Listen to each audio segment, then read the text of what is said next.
On vient d'apprendre qu'un des 7 grands corsaires est en réalité un Kozuki, et ça change littéralement tout pour la fin de One Piece. Les gars, ça se passe sur la page de couverture du chapitre 1158 qui vient de sortir, et oui, c'est officiel, Gecko Moria est en fait un Kozuki, et il fait partie de la même famille que Oden. Ça explique beaucoup de choses à son sujet, et ça laisse présager que du très lourd pour la suite. Attends, je vais tout expliquer, mais juste avant, si tu kiffes One Piece, les animés et les mangas, abonne-toi à ce nouveau compte car mon ancien compte GeekyOS s'est fait bannir, et à partir de maintenant, toutes les vidéos seront ici.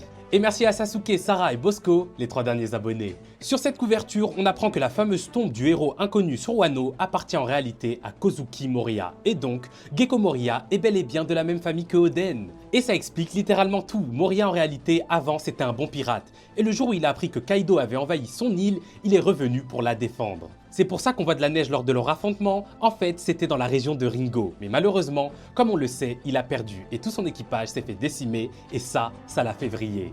Depuis, il est devenu super aigri et un peu méchant et il compte plus que sur ses ombres. Mais ça s'arrête pas là parce que ça explique aussi pourquoi il avait le corps de Ryuma et surtout son sabre. En réalité, il l'a volé pour pas que Kaido et son équipage ne tombent dessus. Donc en fait, il voulait un peu le protéger. Ensuite, on sait que les géants antiques ont sûrement créé l'île de Wano en collant plein de petits morceaux d'île ensemble. Et grâce au crâne d'Onigashima, on peut savoir que les derniers géants antiques sont donc morts très proches de Wano. Du coup, on peut très facilement se dire que c'est de là d'où provient le cadavre de Oz que Moria utilisait. Mais le plus important en réalité, c'est pas le passé, c'est ce que ça implique. Car Moria, si c'est un Kozuki, ça veut dire qu'il peut lui aussi lire les poneglyphes. C'est sûrement pour ça que le gouvernement a ordonné à Doflamingo de l'éliminer à Marineford, mais on sait qu'il est toujours en vie actuellement et qu'il est prisonnier sur la ruche. Il a sûrement été libéré par Perona lors de l'attaque de Garp, et donc si c'est le cas, en tant qu'ancien Shichibukai, il va forcément rejoindre la Cross Guild.